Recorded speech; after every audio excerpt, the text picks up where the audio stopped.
Olá, muito bom dia, bem-vindos à nossa meditação. Hoje é dia 10 de junho. Eu gostaria de meditar com vocês em Lucas, capítulo 14, versos 34 e 35. O sal é bom para temperar, mas se perder o sabor, como torná-lo salgado outra vez? O sal sem sabor não serve nem para o solo, nem para o adubo. É jogado fora. Quem é capaz de ouvir ou ouça com atenção? Eu possivelmente já meditei, né? Veio à minha memória um dia em que eu meditei sobre um texto do Sal, talvez o texto que a gente vai ler em Mateus, mas não tem importância, né? A gente pode estar falando de novo desse assunto que se torna eterno, inclusive, né? Quando é pregado, porque a palavra de Deus ela se renova a cada manhã. Nossas meditações começaram em 2020, mas o nosso canal existe desde 2017. Muito obrigado a todos que se inscreveram no nosso canal e que compartilham estas mensagens em português, que as ouvem e que as compartilham também. Muito obrigado pela fidelidade de todos vocês. Isso nos ajuda muito a estarmos presentes na internet. Aqui é através do nosso canal que muitas pessoas ficam conhecendo a nossa igreja e que podem ouvir a mensagem do Evangelho. Mesmo que vocês não morem aqui na França, morem em outros lugares e estão ouvindo essas mensagens em português, vocês podem compartilhá-las. E se vocês não são ainda ouvintes assíduos, se vocês não fazem parte do nosso canal, vocês podem também se inscreverem no nosso canal. Isso vai nos ajudar muito. O que é interessante aqui nesta mensagem é o contexto dela. Jesus está falando isso no mesmo contexto onde ele fala de um rei que tem um exército e que vai ver se ele pode entrar em guerra com outro rei. É no mesmo contexto quando Jesus fala do homem que vai construir uma torre e que ele vai ter que pensar direito se ele tem o material, se ele tem quem trabalhar na torre antes de começar a construir a torre. Jesus está falando sobre a importância de sermos discípulos.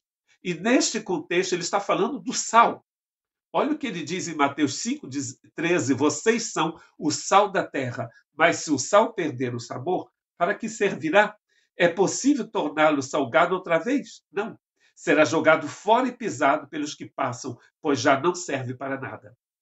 A gente sabe que naturalmente o sal não tem como perder o seu sabor. Muitos vão explicar que na época de Jesus eles colocavam sal no fogo e com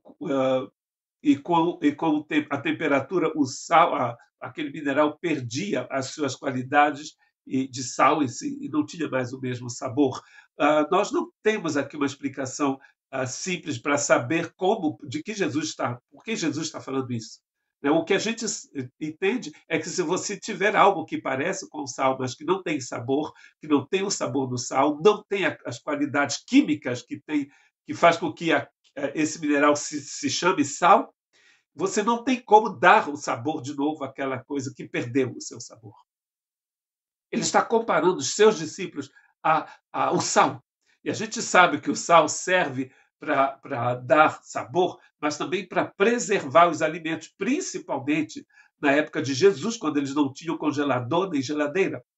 Se você é brasileiro, você já deve ter experimentado a famosa carne seca, né? Eu lembro quando era pequeno, minha mãe fazia carne seca com tomatinho, que a gente chama aqui de tomate cereja. Essa carne seca com tomatinho era uma matança, como se diz em francês, era uma tuerie. Era uma coisa maravilhosa, né? De boa. A carne seca no feijão, aquela coisa toda. Então tem o sabor, mas também preserva aquele alimento. Jesus está comparando os seus discípulos com uma pessoa que tem sal, com o sal, na verdade, com o próprio sal, que dá sabor, que preserva os alimentos. Umas 40 vezes a Bíblia vai falar de sal. E vamos ler então no Antigo Testamento, onde vai aparecer também o sal, nas ofertas que eram feitas no tabernáculo e no templo. Números capítulo 18 e 19. Sim, eu dou a vocês todas essas ofertas sagradas que os israelitas apresentarão ao Senhor. São para você e para seus filhos e filhas, para serem consumidos com sua porção permanente. Essa é uma aliança sem fim e irrevogável entre o Senhor e você. E também se aplica aos seus descendentes. E depois em Levítico 2,13 está escrito: tempere com sal todas as suas ofertas de cereal. Não deixe de usar o sal da aliança do seu Deus em todas as suas ofertas de cereal. Todas as ofertas que trouxerem deverão ter sal. Olha que interessante. E Jesus diz: vocês são o sal da terra. Se não tiver sabor, não é bom. O discípulo sem sabor não é bom. O discípulo que não preserva a vida ao redor dele não é bom também. Nós precisamos ter esse sal. Claro que o sal aqui é a vida de Deus em nós, é o Espírito Santo. Nós não temos esse sabor em nós mesmos, senão não necessitaríamos da redenção, da justificação, da santificação, da propiciação, para falar de todos os ciclos sãos do livro de Romanos, e faltou a reconciliação. Todo esse processo de salvação feito por Deus foi para que nós pudéssemos ter esse sal. Então, dizer que algo que parece com sal não tem sabor é a mesma coisa de que dizer que uma pessoa que se diz cristã e que não é discípulo de Jesus. Porque quando você é discípulo de Jesus, você tem sal. Então, Jesus está dizendo, se você se diz discípulo, mas não tem sabor, você não tem sal, é como sal. É como uma coisa que parece com sal, mas que não é sal. Nós temos esse sal na gente. E toda oferta oferecida a Deus era oferecida com sal, ofertas de cereais aqui no Antigo Testamento. E sem sal não poderia ser oferecido.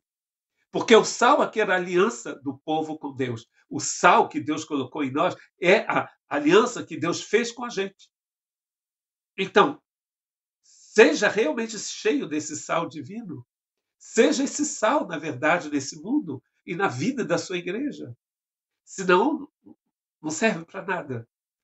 É interessante a gente dizer que tudo isso foi falado no contexto da escolha dos discípulos de Cristo Jesus. Não só dos apóstolos, mas de toda pessoa que queria seguir a Jesus. Tinha que ser como sal, que tem sabor, que tem qualidade. Que Deus te abençoe.